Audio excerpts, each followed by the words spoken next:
Hingga saat ini Rusia masih terus menyerang Ukraina. Sejumlah media melaporkan pertempuran kini semakin intens di kota-kota di dalam negeri Presiden Zelensky itu. Berikut perkembangan terbaru perang Rusia di Ukraina, dikutip dari AFP.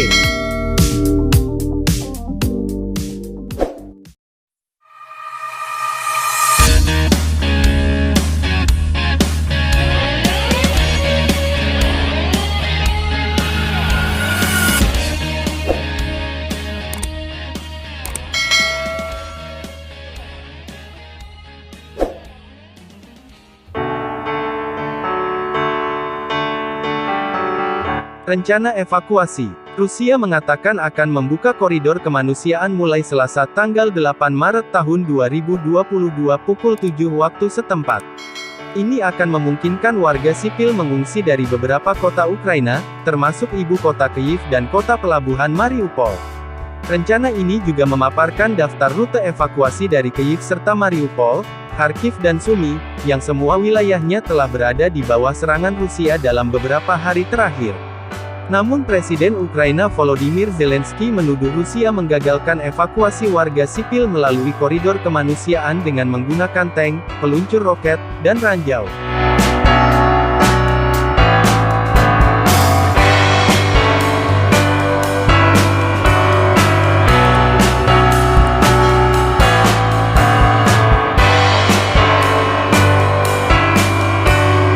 Hasil pembicaraan kedua negara. Penasihat Kepresidenan Kyiv mengatakan putaran ketiga pembicaraan antara Ukraina dan Rusia di perbatasan Belarusia-Polandia membawa beberapa hasil positif dalam membuka koridor kemanusiaan. Namun, negosiator utama Rusia Vladimir Medinsky mengatakan harapan Moskow dari pembicaraan itu tidak terpenuhi. Turki mengumumkan akan menjadi tuan rumah bagi para menteri luar negeri Rusia dan Ukraina untuk pembicaraan Kamis mendatang. Korban hingga pengungsi.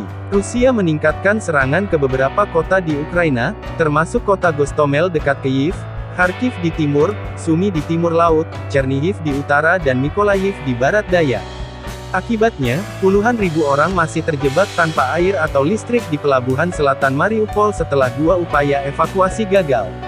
Sedikitnya 13 orang tewas juga akibat penembakan di sebuah toko roti industri di Makariv, sekitar 50 km sebelah barat Kyiv, menurut layanan penyelamatan Ukraina. Di sisi lain, PBB membutuhkan jalur yang aman untuk mengirimkan bantuan kemanusiaan ke zona konflik di Ukraina. Warga sipil di tempat-tempat seperti Mariupol, Kharkiv, Melitopol dan di tempat lain sangat membutuhkan bantuan, terutama pasokan medis yang menyelamatkan jiwa, kata Wakil Sekretaris Jenderal Urusan Kemanusiaan Martin Griffiths dalam pertemuan darurat.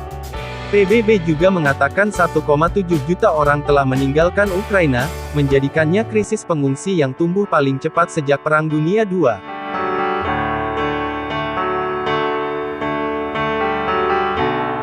Sementara FIFA mengatakan pesepak bola dan pelatih asing yang bekerja di Rusia dan Ukraina akan diizinkan untuk menangguhkan sementara kontrak mereka dan pindah ke tempat lain.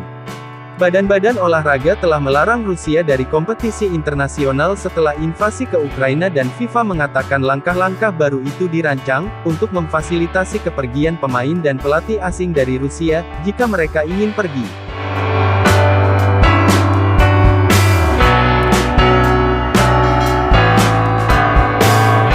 Harga minyak dan gas meroket. Harga minyak mencapai level tertinggi dan harga gas alam Eropa dan Inggris mencapai level rekor setelah Amerika Serikat mengusulkan embargo pada impor minyak Rusia. Namun, para pemimpin Jerman, Inggris dan Belanda memperingatkan larangan semacam itu, dengan mengatakan hal itu dapat membahayakan keamanan energi Eropa. Harga nikel, di mana Rusia adalah produsen utama, melonjak 90% mencapai rekor tertinggi karena kekhawatiran pasokan.